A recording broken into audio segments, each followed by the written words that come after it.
અમદાવાદની ચર્ચાસ્પદ ખ્યાતિ હોસ્પિટલના એક પછી એક છબરડા બહાર આવી રહ્યા છે। આજે મહેસાણા જિલ્લાના મુખ્ય આરોગ્ય અધિકારીએ એક નહીં પરંતુ 5 મૃત્યુ થયા હોવાનું નિવેદન આપતા કળભળાટ મચી ગયો છે। સરકારી યોજના પીએમજેવાયનો દુરુપયોગ કરી માનવ સ્વાસ્થ્ય સાથે ચેડા અમૂલ્ય માનવ જિંદગીને મોતના મુખમાં ધકેલનાર ખ્યાતિ હોસ્પિટલના અનેક કરતૂતો એક પછી એક બહાર આવી રહ્યા છે।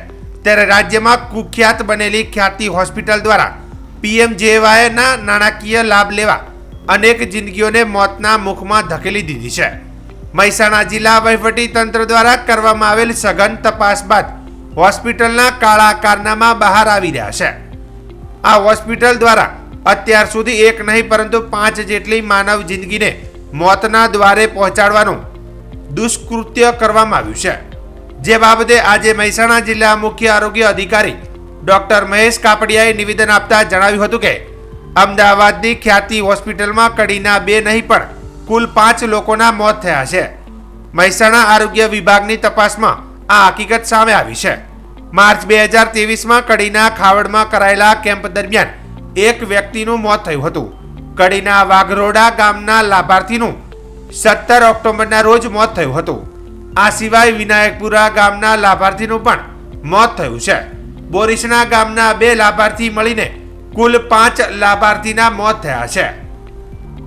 આરોગ્ય વિભાગની ટીમ સ્ટેન્ડ મુકાવેલા દર્દીઓની મેડિકલ તપાસ કરશે। હાલમાં તો તંત્ર દ્વારા ખ્યાતિ હોસ્પિટલ દ્વારા થયેલ કેમ્પ અને લાભાર્થીઓની વિગત એકત્રિત કરવામાં આવી રહી છે। ખ્યાતિ હોસ્પિટલનો જે બનાવ બન્યો ત્યારબાદ જે 2 મૃત્યુ બોરીસણા ગામના થયેલા અને જે લાભાર્થીઓ માટે એમણે કેમ્પ કરેલા અને અમારી આરોગ્યની ટીમ સતત ઘણા લાંબા સમયથી ઘણા દિવસોથી ફિલ્ડમાં ફરે છે અને અમે લોકોએ એક ડેટા તૈયાર કરાયો છે અને એ ડેટા મુજબ બોરીસણા ગામના જે આપણા 2 લાભાર્થીનું મૃત્યુ થયું, મહેશભાઈ પારોટ અને નારણભાઈ શર્મા, એ સિવાય 2023માં પણ એક લાભાર્થી 23/3/2023ના દિવસે પણ જ્યારે એમણે કેમ્પ કર્યો હતો ત્યારે પણ જે લાભાર્થી જે છે એ લાભાર્થીને ખાવડ ગામના હતા, ચાવડાવાસના, એમનું પણ મોતના ડિટેલ્સ અમારી પાસે જસ્ટ આવી છે।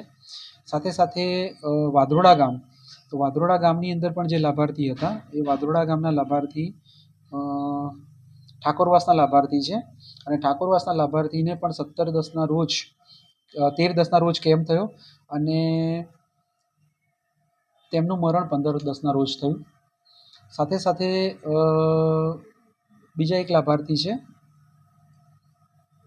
પટેલવાસ વિનાયકપુરા અને આ લાભાર્થીનું પણ ખ્યાતિ હોસ્પિટલના કેમ્પમાં જ 6/10ના રોજ એ કેમ્પમાં એ લાભાર્થીને તપાસવામાં આવ્યા અને ત્યારબાદ જે આ લાભાર્થીનું મરણ 4/11ના રોજ એટલે ધનતેરસના દિવસે આ લાભાર્થીનું મોત થયું છે। હવે આના માટેનું જે ડિટેલ રિપોર્ટ્સ જે છે તાલુકા આરોગ્ય કચેરી મારફતે મેં મંગાવ્યો અને આની અંદર જે ડિટેલ્સ છે એ ડિટેલ્સ મુજબ દરેકે દરેક કેસની કેસ ટુ કેસ અમે નક્કી કરેલું એ પ્રમાણે એમાંના ડેટા અમને મળ્યા છે। અને બાકીની જે વાત રહી, હજુ પણ અમારી જે આરોગ્યની ટીમ છે જે લાભાર્થીઓના એન્જિયોગ્રાફી થઈ છે અને જે લાભાર્થીઓના સ્ટેન્ટ રાખ્યા છે તમામ લાભાર્થીઓમાં ખાસ કરીને બોરીસણા લાભાર્થીઓના અમારા મેડિકલની ટીમ એમના ઘરે જઈ અને એમની મેડિકલ તપાસણી પણ હાલમાં કરે છે અને એમને કોઈ પણ જાતની તકલીફ ન થાય એ માટેની પણ એમને સલાહ સૂચન અથવા તો જો આવી કોઈ તકલીફ થાય તો તાત્કાલિક સારી હોસ્પિટલ અથવા તો યુએન મહેતા જેવી હોસ્પિટલમાં એમને પહોંચવું એવી પણ સલાહ આપવામાં આવે છે। સર, આપણે કોઈ આરોગ્ય વિભાગના કોઈ કર્મચારીની સંડોવણી અત્યાર સુધીમાં થતી છે?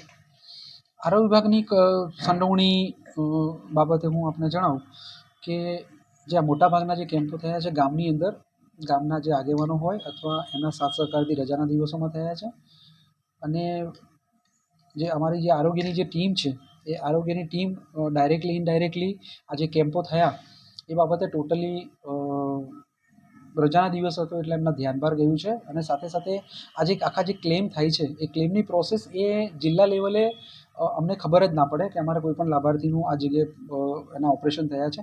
એના માટે જે આખું જે ટીએમએસ સોફ્ટવેર છે અને જે હોસ્પિટલ જ્યારે ક્લેમ કરે અને ક્લેમ સબમિશન થાય અને અધૂરામપૂરું આ હોસ્પિટલ તો અમદાવાદની છે, કોર્પોરેટ વિસ્તારની, એટલે એના ક્લેમના સબમિશનની વિગતો પણ અમને ના મળે।